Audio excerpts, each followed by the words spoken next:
فاطمه جان درود به شما، به برنامه خوش اومدید. سلام، صدای من میشنوید؟ بله خانم، رسا در خدمتیم، خوش آمدید. من از داخل نظام تماس میگیرم. بله. پدر من جزو یکی از عوامل نیروی سرکوبگره.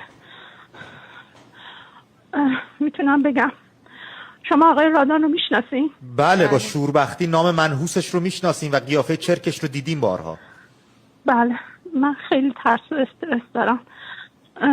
میتونم بگم هم سطح جنایتکار رادان هست پدر من. من فقط میخوام یه چیزی رو بگم جان. به مردم ایران، به این سرکوبگرا حواستون باشه. این فرمانده هاتون ساک و چمدوناشون رو بستن. برای من که دخترش هستم، برای مادرم، برای تمام اعضای خانوادمون پاسپورت های جعلی درست کردن با اسم مشخصات جعلی که ما رو فراری بدن به خارج. پدر من چمدون دلار تو خونه قایم کرده. مدام با تلفنش منو بگیم بیام دادگاه لاهه. من یه آدم زندم، شاهدم که چه جنایت های فقط پدر خود من کرده. فاطمه جان، الان دستور میده بکشین. من کجا بیام؟ من عکس دارم، فیلم دارم، مدارک دارم. ما اینا نیستیم. من سر جنبش محض رفتم، منو گرفتن با 3 تا از دوستان، ولی منو شناختن. پدرم اومد منو آزاد کرد. تو همون خونه باتون به سر من شوکر زد به من. پدرت؟ باتون زد که من نرم، ولی دوستامو ول نکردم، به اونا تجاوز شد. ما این درد داره به کی بیایم بگیم بابا این لامصب پدرم، ولی من ازش متنفرم. ما اینا رو نمیخوایم. ما از خانواده ایناییم، ولی اینو دارن بچه هاشونم میکشن، سرکوب میکنن. این دست باتون دادن، شکر برقی دادن، توفنگ دادن که ببین همشهریاتو بکشی. میدونی اینا تقریبا تو بشه اولین کسایی که فرار میکنن همینان. شما کجا میخواین جواب بدی؟ با کی جواب میخواین بدی؟ نکنید، همشهریاتونو نکشید.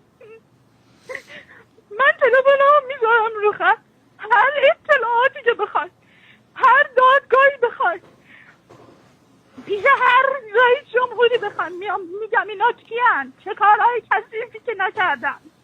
از خونه شروع کردن، تجاوز کردن به بچه هاشون. میفهمید؟ میدونین ما خودمون چه دردی کشیدیم از این پدرهای سنگدل؟ به زور سرمون چادر کردن، نماز گفتن بخون، نماز شب بخون. من نایدم به اون اسلامشون. من هنوز محجبم به خاطر اجبار پدرم، مادرم.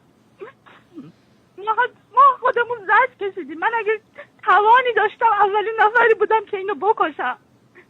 من 2 بار خودکشی کردم ولی ناموفق بود. به خاطر مادرم نجاتم داد. نمیتونستم از بچه این ننگو تحمل کنم. اینا همه خانوادهشون مثل شبخانی نیستن، همه اونطوری با بچه هاشون رفتار نمیکنن. این نیروی سرکوبگر همین امروز اون باتومه تو بذار کنار، برو پیش مردم. من بچه اونام، من با اون نون حروم اون بزرگ شدم. شرم بر من. تو گناهی نداری دخترم، تو خودت قربانی و درود به شجاعتت. نیست، اگه بودم کاری میکردم، دستم خالی. من سنی ندارم. داری کاری میکنی، این همین تماست بزرگترین کاری بوده که انجام دادی. تو کار بزرگی، تو خیلی شجاعی. پادشاه ما رو نجات بده. اگه صدای منو میشنوی، همیشه به ما گفتن این خاندان بد بودن، ظلم بودن، ظالم بودن، ولی چشم باز کردم دیدم نه، واقعیت چیز دیگه است. ظلم بالا سرمه، گوشمه، پدرمه، مادرمه. بعد یه چیزی هم میخواستم بگم. اینا خیلی ریزش کردن، دارن مدام زنگ میزنن به فک و فامیل، التباس میکنن با دلارهای زیاد که بیاین جزو نیروی سرکوبگرشین، اعتراضاتو خاموش کنین. نمیان، میترسن. خیلی ریزش کردن. ولی فاطمه، اون از تعدادی مردم که بالا ترسیدن؟ هستن، هوشیار باشین مردم. من دارم بهتون میگم اولین حق به تو بشه. جا دارن، پاسپورت دارن به اسم جعلی، دلار دارن، خونه های آنچنانی دارن. من میتونم از این امکانات استفاده کنم ولی خودمو به خطر انداختم. دارم بهتون میگم بذارین کنار، دستتون بیشتر از این به خون آلوده نکنی. فاطمه جانم، تماس رو قطع نکن، اجازه بده من همکارانم پشت خط با تو باشن و اجازه بده منو اسمم فاطمه نیست. الان هیچی نمیخواد بگی. الان هیچی نمیخواد بگی فاطمه. منو فاطمه گوهر عشقیم. من محشامیم. من نیکام.